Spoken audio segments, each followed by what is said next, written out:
Paper 7 group A mechanics. इसमें theorem चल रहा था, 3 थ्योरम हुआ था, चौथा देखना। जहाँ तक हुआ था उसके आगे देखना है।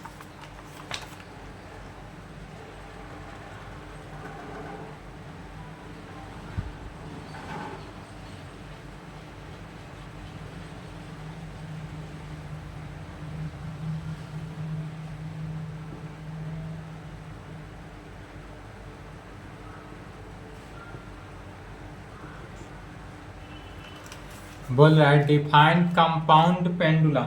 यहाँ पर कंपाउंड पेंडुलम दिखाने के लिए कह रहा था। कंपाउंड पेंडुलम है क्या? तो कंपाउंड पेंडुलम का डिफिनीशन लिख देना है। आंसर कहेंगे ए rigid body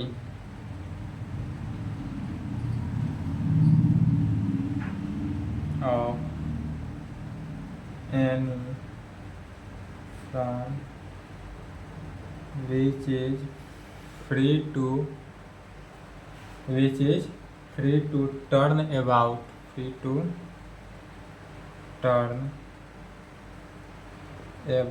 the fixed horizontal axis, the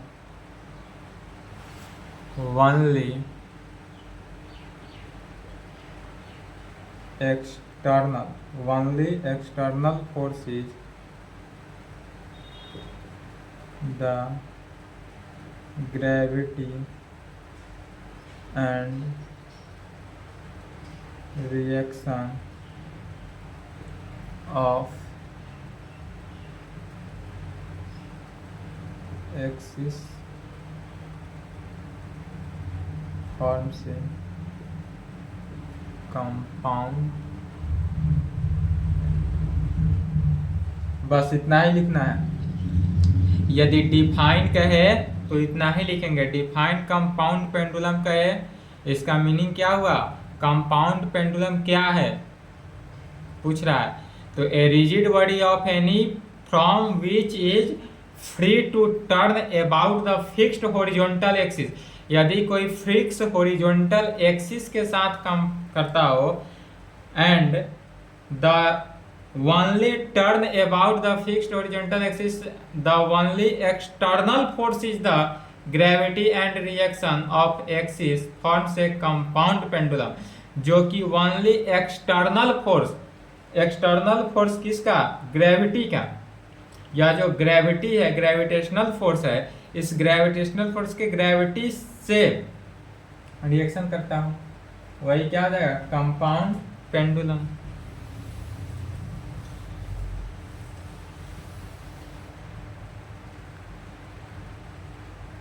दूसरा थ्योरम 4 का ही दूसरा है।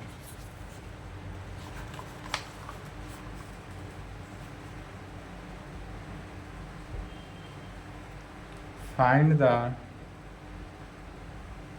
Time of complete oscillation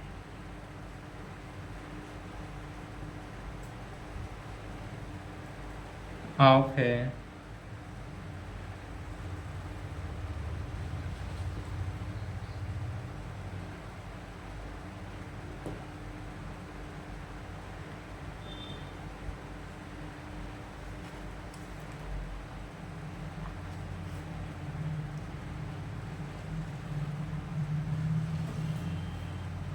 question देख लें।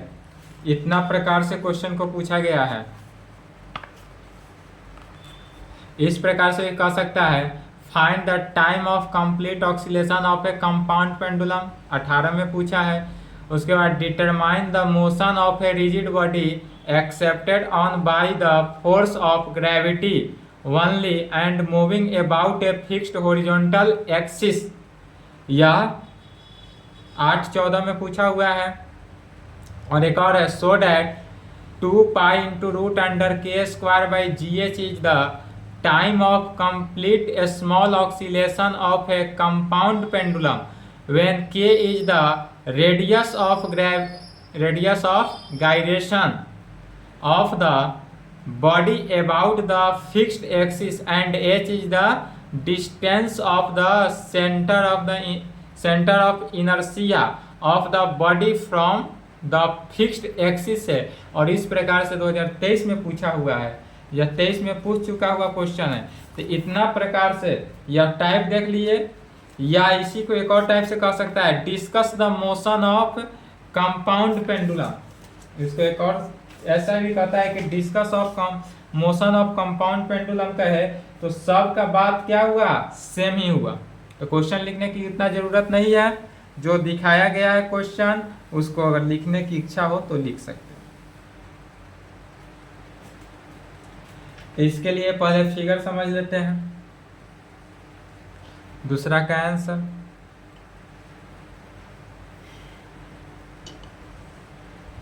यदि यहां से ओरिजिन से ले लिया जाए, एक पॉइंट ले लिया गया, यहां पर यदि ग्रेविटी लगाया था, गायरेशन एच था, यह गायरेशन एच से ग्रेविटी जी पर लाया गया और यह जी जो है ओ ए पर हो गया, जो कि इसके बीच का एंगल जो होगा वह क्या हो जाएगा, थीटा मान लेते हैं। और यह वैल्यू जो आगे आया यही क्या हो जाता है, एम जी। यह क्या हो गया, एम जी। अब यह तो थीटा एंगल आया, एंगल यदि थीटा बनाता है तो साइन थीटा क्या जानते हैं, sine theta is equal to P by H. यदि एंगल थीटा बनाया तो इस एंगल के सामने वाला P, तो P में क्या हुआ, G, और यहाँ पर वैल्यू यदि हम मान लेते हैं N, नॉर्मल डाला गया तो N, यह GN डिवाइडेड बाई क्या होता है, H, तो H OG कर्ण, तो H ही है। तो इसलिए GN का वैल्यू क्या निकला, H साइन थीटा। तो GN is equal to H sine theta. इसी को लैंग्वेज में लिख लेना है, लेट एक्सिस ऑफ, चलिए लैंग्वेज लिखे तो बोल देते हैं, लिख सकते हैं लैंग्वेज, बोल रहे हैं लैंग्वेज लिखेंगे, let axis of rotation passes through point O, let axis of rotation passes through point O and OA is vertical, और OA जो है या O से A क्या है, या वर्टिकली है, तो vertical. Again let capital M be the mass and G be the center of inertia of a rigid body। यह जो कैपिटल M माना गया, यह कैपिटल M जी हो जाएगा। कैपिटल M क्या है, कैपिटल M को मास मान लेते हैं, एंड G जो हुआ, यह G क्या माने, centre of inertia of a rigid body का, रिजिड बॉडी का। तब कहेंगे joining O to G and let OG is equal to H and let angle O and angle जो होगा GOA इज इक्वल टू कितना, theta. यही GOA का angle जो बना हुआ बीच में कितना बना, थीटा का बना। फिर कहेंगे अगेन लेट, पैराग्राफ चेंज करने के बाद, again let rigid body free to turn about external force acting on the body, sorry mistake हो गया, यही क्वेश्चन को ही लिखा जा रहा है क्वेश्चन में। हाँ, यही डिटरमाइन जो मोशन है इसी को लिख रहे हैं। कहेंगे again let rigid body force to turn about the horizontal axis through O, the only external force acting on the body are gravity and reaction of axis. और यह रिएक्शन ऑफ किस में, एक्सिस में रिएक्शन करेगा। फिर कहेंगे paragraph change करने के बाद, द होल वेट mg इस प्रकार से लिखेंगे, कैपिटल M स्मॉल m, तो the whole weight mg of, mg का मीनिंग यहाँ केमिस्ट्री नहीं है कि मैग्नीशियम कहेंगे, केमिस्ट्री में mg का मतलब क्या था, मैग्नीशियम, यहाँ केमिस्ट्री नहीं है। तो यहाँ पर क्या हुआ, mg का मतलब मास इनटू ग्रेविटी हुआ, m मतलब मास, g मतलब ग्रेविटी। मैथ है तो मैथ पढ़ेंगे, केमिस्ट्री नहीं। The whole weight mg of the rigid body acting at g which is the external about the axis of reaction, एक बार और मिला लेंगे। The whole weight mg of the body, rigid body acting at g which is the external force acting on rigid body whose moment about the axis of rotation is, अब इसका जो rotation होगा, rotation is लिखने के बाद लिखेंगे minus mg h sine theta, या minus negative में हुआ mg h sine theta, gn का वैल्यू, तो gn जो हुआ h साइन थीटा, तो minus mg h sine theta and the reaction of axis at o is 0, at o क्या हो जाएगा 0। और इतना लैंग्वेज लिखने के बाद तब कहेंगे, इसलिए मोमेंट ऑफ एक्सटर्नल फोर्स, इसलिए moment of external force acting on rigid body is equal to क्या हो जाएगा, minus mg h sine theta, इसको इक्वेशन 1 मान लेते हैं। फिर कहेंगे also we know that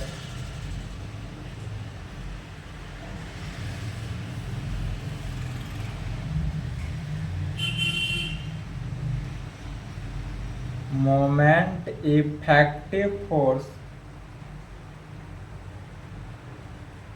about the axis of rotation is, और इसका एक्सिस ऑफ रोटेशन क्या हो जाएगा, M K square D two theta by D T square, इसको इक्वेशन 2 मान लेते हैं। फिर यहां तक लिखने के बाद कहेंगे बट, लिखे तो बट फ्रॉम डी'एलेम्बर्ट्स प्रिंसिपल, बट अब यहाँ पर डी'एलेम्बर्ट प्रिंसिपल का यूज किया जा रहा है, d'Alembert principle we know that moment of effective force about the axis of rotation, we know that d'Alembert principle से क्या जानते हैं, तो वी नो दैट के नीचे कहेंगे moment of effective force, moment of effective force about the axis of rotation equal to, और यह इक्वल हो जाएगा किसके, moment of impressed force about the axis of rotation के, moment of effective force about the axis of rotation is equal to moment of impressed force about the axis of rotation के। तो moment of effective force जो होता है वह क्या हो जाएगा, हो गया एम के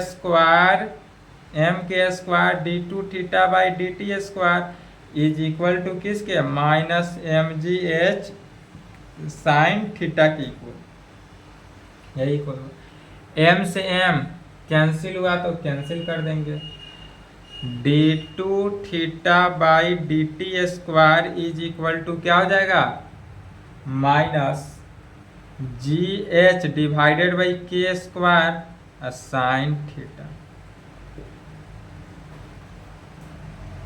इनटू साइन थीटा। फिर क्या जानते हैं, D two theta by D T square is equal to, या किसके इक्वल हुआ, तो minus G H by K square into sine theta जो है वह थीटा के इक्वल कह सकते हैं, क्यों कहे, क्योंकि थीटा इज वेरी स्मॉल, इसलिए साइन थीटा 0, चूंकि थीटा जो है वो वेरी स्मॉल है, इसलिए साइन थीटा का वैल्यू जो है थीटा हो जाएगा, 0 नहीं थीटा। अर्थात तो D two theta by D T square is equal to, यदि इसका G H by K square का वैल्यू म्यू ले ले तो माइनस म्यू थीटा। क्यों हुआ? वेयर जहाँ mu is equal to G H by K square, इसलिए कहेंगे which is a differential equation of a particle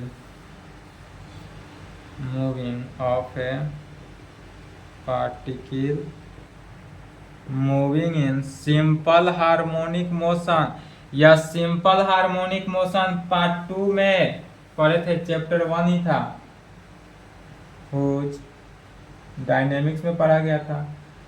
whose जिसका पीरियोडिक टाइम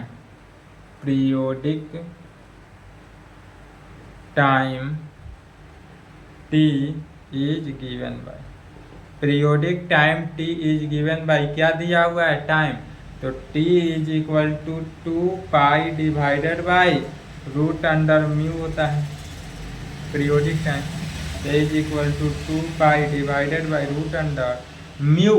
म्यू के जगह पर क्या लिखा गया है? G H by K square, यह हो गया G H by K square. इसी को सॉल्व किए थे, 2 पाई बाहर root under K square divided by G H, अर्थात t इज इक्वल टू,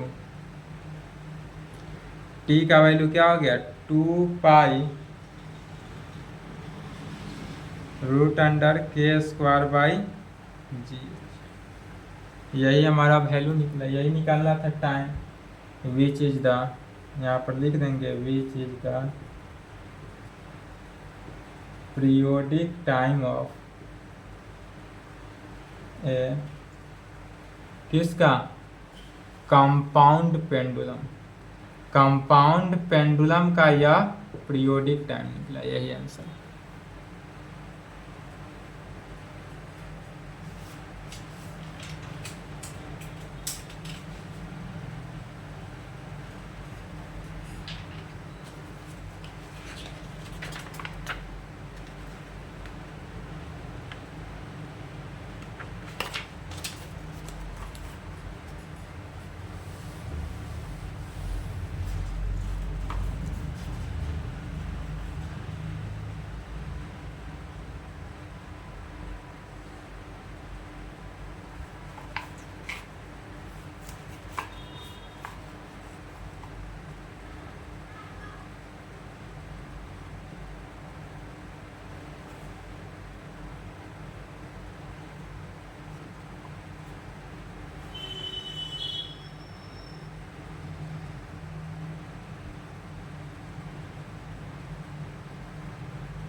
चलिए इसका भी लैंग्वेज लिखेंगे, सिर्फ इसमें लैंग्वेज ही है, 17-19 में पूछा हुआ है। इसका लैंग्वेज बोल रहे हैं, पहले फिगर को समझ लेंगे और जो बात फिगर में समझेंगे उसी को लैंग्वेज में लिख देना। कह रहा है define centre of suspension and centre of oscillation. तो सेंटर ऑफ सस्पेंशन क्या है, सेंटर ऑफ ऑक्सीलेशन क्या है? तो सेंटर ऑफ सस्पेंशन के लिए फिर यही फिगर, यदि यहाँ से O लिया जाए, O A ले लेते हैं। अब यहाँ से एनी पेंडुलम लिया गया, यह जो पेंडुलम है तो G पर तो कंटेन किया ही एनी पॉइंट, यह G हुआ और यह आगे आया तो क्या हो गया? O डैश तक आएगा, लेकिन इसके बीच का एंगल जो हुआ वह थीटा हुआ और यह O से G का डिस्टेंस h ही रहा। यह जो है O से G का डिस्टेंस तो h ही रहा, सेम ये। तो चलिए इसी को लिखेंगे, कहेंगे लेट एक्सिस ऑफ रोटेशन, इसमें समझने लायक कुछ नहीं है, सिर्फ लैंग्वेज है। Let axis of rotation passes through O and OA is vertical, या चलिए इसका स्क्रीनशॉट लेते हैं सबसे अच्छा। यह बोर्ड पर दिख रहा होगा कॉपी, इसका ले लेंगे।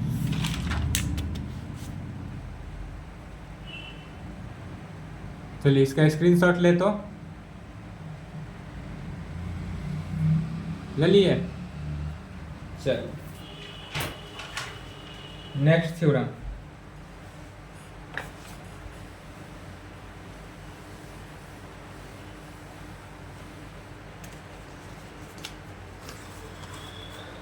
थ्योरम 5 का second. so that center of suspension and center of oscillation are conversible या इंटरचेंजेबल।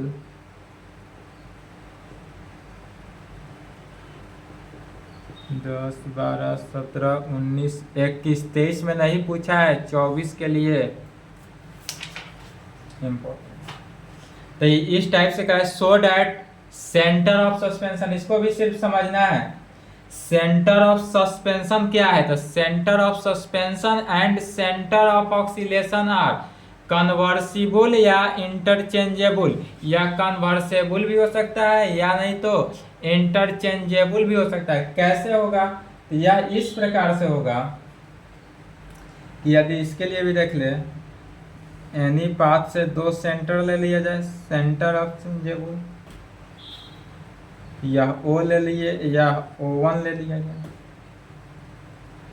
तो पहले O से यहाँ पर क्या है O1, ध्यान से देंगे, O से O1 तक आए, फिर यहाँ O1 से O2 तक आएंगे, O1 से O2 तक आएंगे। O से O1 के बीच में एक G होगा सेंट्रोइड, और यह जो सेंट्रोइड G हुआ, यह O से G के बीच का जो डिस्टेंस होगा वह H होगा,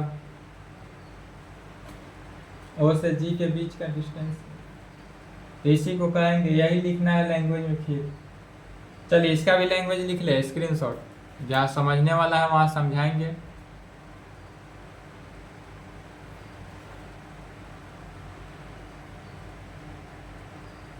यह लैंग्वेज लिखे तो यहाँ तक लिखना है, जहाँ तक हाथ है मेरा वहाँ तक लैंग्वेज लिखें, यहाँ तक। चलिए अब इसके नीचे लिखना है कहाँ से, mk² plus mk capital M small के,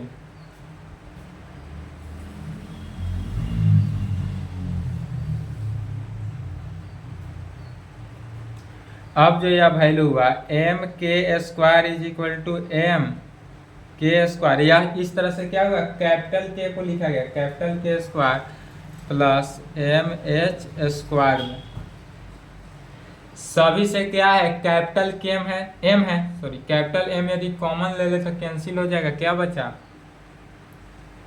K² प्लस H² में यह वैल्यू बचा। अब इस वैल्यू को यदि हम पुट कर दे, वी कहेंगे वी पुट दिस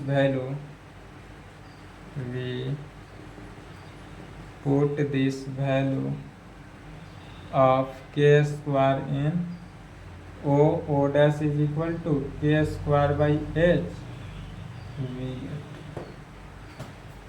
O1 का वैल्यू यह हुआ। तो जब इसमें पुट किया गया तो क्या वैल्यू निकला, O1 is equal to K², तो K² की जगह पर हो गया capital K² plus H² divided by H है तो H ही रहा। यह H जो है क्या है, OG है, OG का डिस्टेंस को H से मेजरमेंट किया गया, तो यह जो H का मेजरमेंट हुआ वह क्या हुआ OG।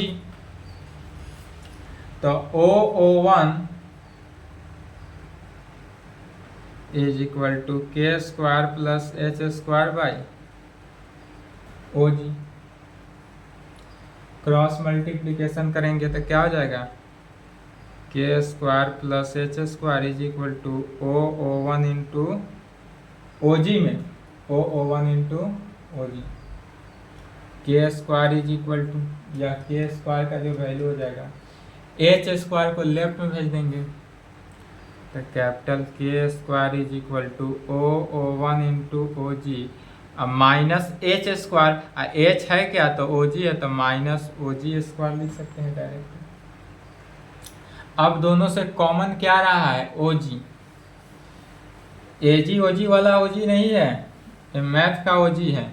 एक ओ जी होता है पति को बोला जाता है ओ जी, मतलब अबे गधे, यही ना, ओ गधे सॉरी, अबे गधे ए जी, ओ जी मतलब ओ गधे है। तो के स्क्वायर इज इक्वल टू, यदि अबे गधे को हम कॉमन ले ले तो क्या बचेगा, ओ वन माइनस ओ जी में ओ वन माइनस ओ जी बचा। फिर ओ जी इंटू ओ वन में से यदि हम ओ जी को माइनस करते हैं तो ओ वन जी आता है। देखेंगे फिगर से, फिगर में ही था, या वो था या जी था, ए वन था। तो यदि ओ वन में से ओ जी को माइनस किए तो बचा क्या, ओ वन जी, यही बचा ओ वन जी। तो यह हो जाएगा ओ जी इंटू ओ वन जी बचा, ओ वन जी। अर्थात यह के स्क्वायर का वैल्यू निकल गया, इक्वेशन 2। इसी प्रकार कहेंगे सिमिलरली वी कैन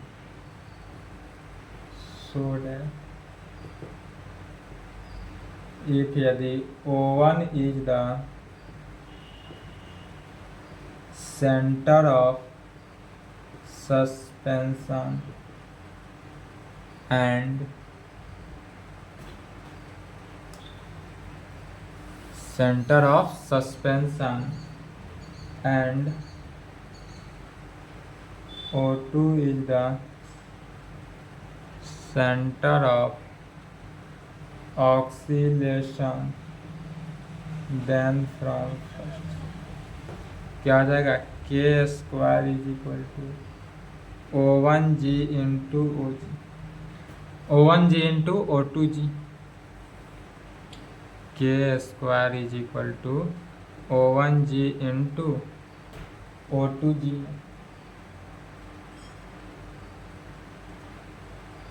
इसी को लिख सकते हैं which can be written as, which can B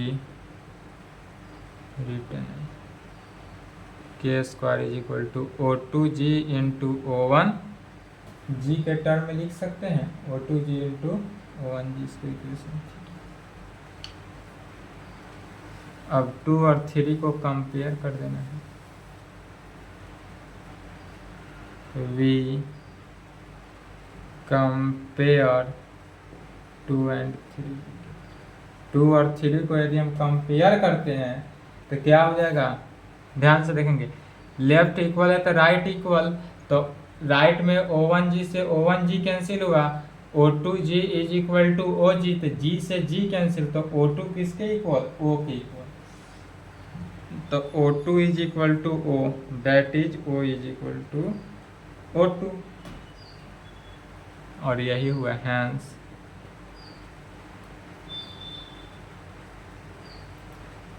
centre of suspension, centre of suspension and centre of oscillation are convertible या इंटरचेंजेबल, या नहीं तो इंटरचेंजेबल, यही प्रूव करना था।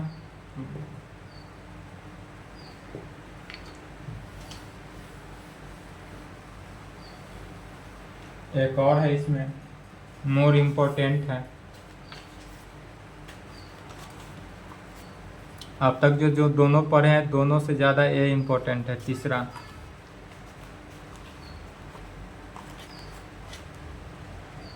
Find minimum time of oscillation of a compound pendulum.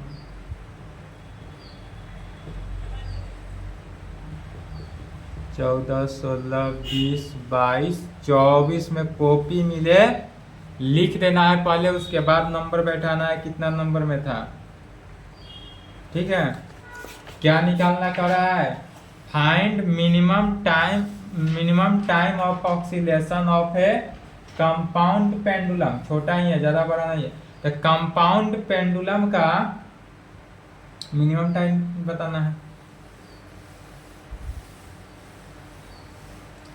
Exam में जैसे copy मिले पहले इसका सॉल्यूशन लिखना है, उसके आगे कुछ आंसर यहाँ से लिखना है। कहेंगे सबसे पहले वी नो डैट, हम जानते हैं, सबसे खतरनाक टॉपिक है वी नो डैट। क्या जानते हैं? तो टाइम ऑफ ऑक्सीलेशन जो है ऑफ ए कंपाउंड पेंडुलम होता है। यदि we know that time of oscillation of a compound pendulum is equal to, किसके इक्वल हो जाता है? Compound pendulum. तो कंपाउंड पेंडुलम हो जाता है टी, और टी जो इक्वल होता है T is equal to 2 pi into root under K square divided by G H में। यही होता है 2 pi into root under K square by G H, अर्थात T is equal to 2 pi into root under, इसी को लिख सकते हैं L by G, where L is equal to क्या आ जाएगा? K square by H. जब एल का value K square by H रखे थे या, तो T is equal to 2 pi by root under इतना। इसको इक्वेशन 1 ले लिए, इसको इक्वेशन 2 ले लेना है। ठीक है, यहाँ से कह सकते हैं clearly T is minimum if L is, T जो है वह मिनिमम होगा कब? यदि एल मिनिमम हो तब। यदि यह एल का वैल्यू मिनिमम हो जाए तो टी का वैल्यू भी मिनिमम हो जाएगा। इसलिए कहेंगे we shall proceed to find minimum value of L. इसलिए एल का हम क्या करते हैं? मिनिमम वैल्यू निकालते हैं। तो एल का मिनिमम वैल्यू कैसे निकलेगा? कहेंगे फॉर दिस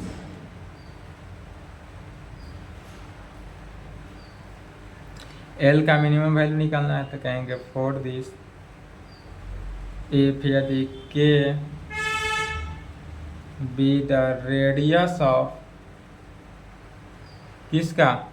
यह जो होगा radius of gyration, radius of gyration of a, radius of gyration of a compound pendulum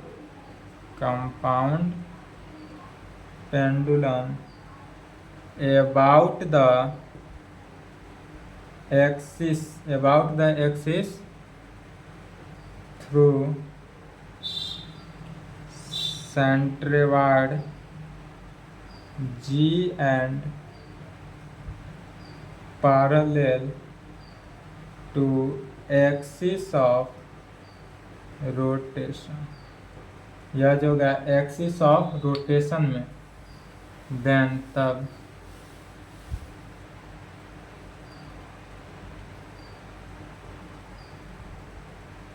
we know that, तब हम क्या जानते हैं M K square is equal to M K square plus M H square. M H square जानते हैं, where जहाँ ओजी जो होता है वह एच होता है। ओजी इज इक्वल टू कितना, H.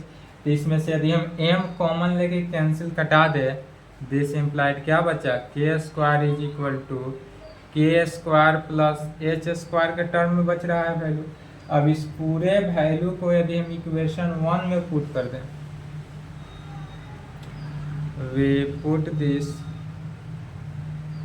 Value in first view. यदि हम इसको इक्वेशन 1 में पुट कर दें, इक्वेशन 1 में था क्या, तो इक्वेशन 1 में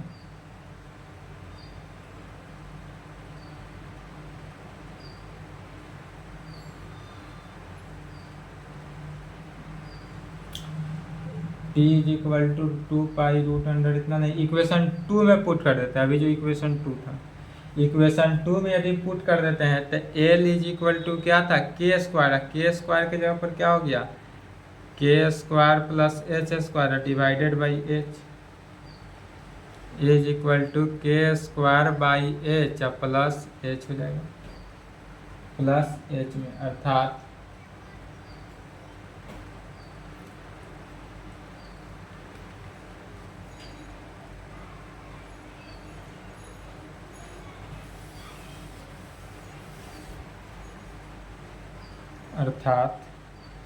एल का वैल्यू क्या हो जाएगा, H plus L is equal to H plus K square by H में इक्वेशन 3। इसी को डिफ्रेंशिएट कर देना है, differentiating with respect to H. H के रेस्पेक्ट में डिफ्रेंशिएट किए तो क्या हो जाएगा, D L by D H. H के रेस्पेक्ट में एच को डिफ्रेंशिएट किए 1, और 1 बाई एच का डिफ्रेंशिएशन -1 बाई एच स्क्वायर, तो माइनस के तो कांस्टेंट बनकर बाहर 1 by H square.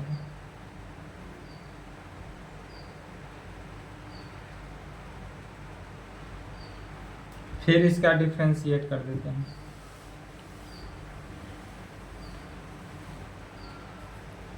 Equation 4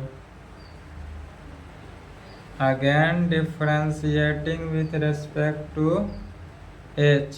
H के रेस्पेक्ट में फिर से, तो d2l by D H square, d2l by D H square is equal to constant का differentiation 0 minus K square constant बनकर बाहर, और 1 बाई एच स्क्वायर, तो 1 बाई एच स्क्वायर का डिफ्रेंशिएशन फिर क्या हो जाएगा, अगर 1 बाई एच स्क्वायर है, इसको ऊपर लिए तो एच का पावर -2, एच के पावर -2 का डिफरेंस -2 इंटू एच का पावर -2 -1, तो -2 इंटू एच का पावर -3। इसी को ऐसे लिख सकते हैं, माइनस प्लस हो गया, तो के square 2k square divided by H Q में 2k square divided by H Q, equation 5। अब फॉर मैक्सिमा और मिनिमा के लिए किस पर, एल पर, तो कहेंगे फॉर मैक्सिमा या मिनिमा ऑफ एल। मैक्सिमा या मिनिमा ऑफ एल पर क्या होता है, तो D L by D H का value 0, D L by D H जो होगा वह 0 होगा। तो D L by D H का वैल्यू इक्वेशन 4 से 1 minus K square by H square का वैल्यू किसके, 0 के इक्वल कर दिया जाए, 1 is equal to K square by H square, अर्थात के स्क्वायर का वैल्यू किसके, एच स्क्वायर के इक्वल हो गया। अब दोनों में से स्क्वायर रूट ले लिए, तो एच जो होगा वह किसके, प्लस माइनस के, एच का वैल्यू तो प्लस माइनस के हो गया। फिर अब इक्वेशन 5 से देखना है, इक्वेशन 5 से from 5 d2l by d2l by D H square is equal to क्या आ जाएगा, तो d2l by D H square, तो 2k square at h is equal to k पर, h is equal to k पर देखे तो किस पर कितना ले लो, 2k² divided by H cube. तो एच के जगह पर तो हमारे पास कितना है, के है, तो एच क्यू है तो क्या हो जाएगा, के Q.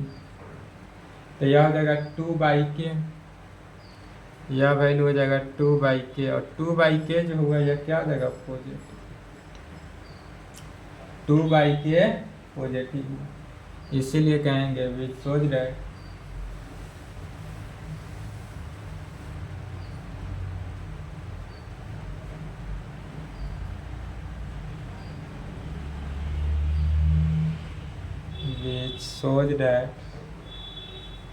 L is minimum at h is equal to k,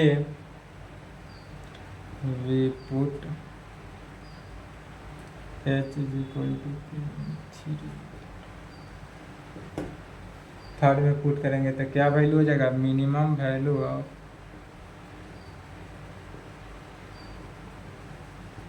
L का मिनिमम वैल्यू है, एल का मिनिमम वैल्यू कितना हो जाएगा, k प्लस k² बाई के में, k प्लस k² बाई के, एक के से एक के कैंसिल, k प्लस k क्या हो जाएगा, 2k।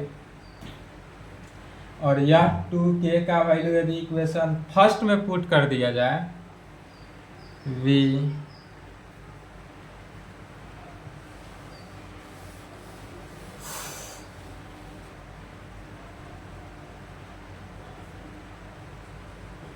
we put this value of L is equal to 2k। यदि L is equal to 2k को इन फर्स्ट में पुट कर दिया जाए, इन फर्स्ट वी गेट तब क्या आता है, minimum value of oscillation of a compound pendulum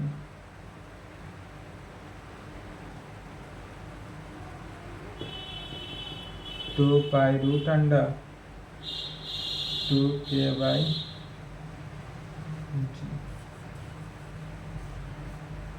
यही हमारा क्या हुआ है। तो एग्जाम में क्वेश्चन आए जैसे वैसा ही इसको पहले लिख देना है, इसके आगे जो है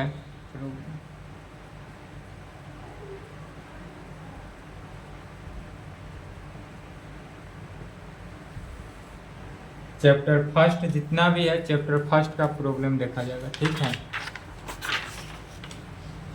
conversation of momentum and energy जो होता है, इससे बीयू में पूछता है, बट इस बार के लिए कोई भी इम्पोर्टेंट नहीं है, इसलिए इसको छोड़ रहे हैं, ठीक है।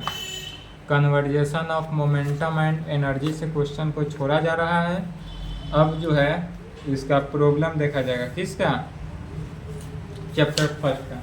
और जब ये हो जाए कंप्लीट देख लेंगे, टाइम रहेगा तो चैप्टर सेकेंड भी पढ़ा देंगे। चैप्टर सेकेंड का नाम क्या है, मोमेंट ऑफ इनर्शिया।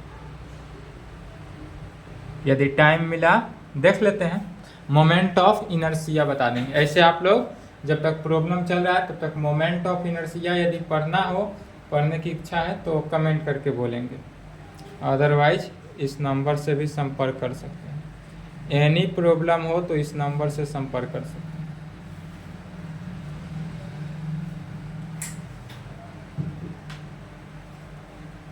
यहाँ तक कंप्लीट करेंगे।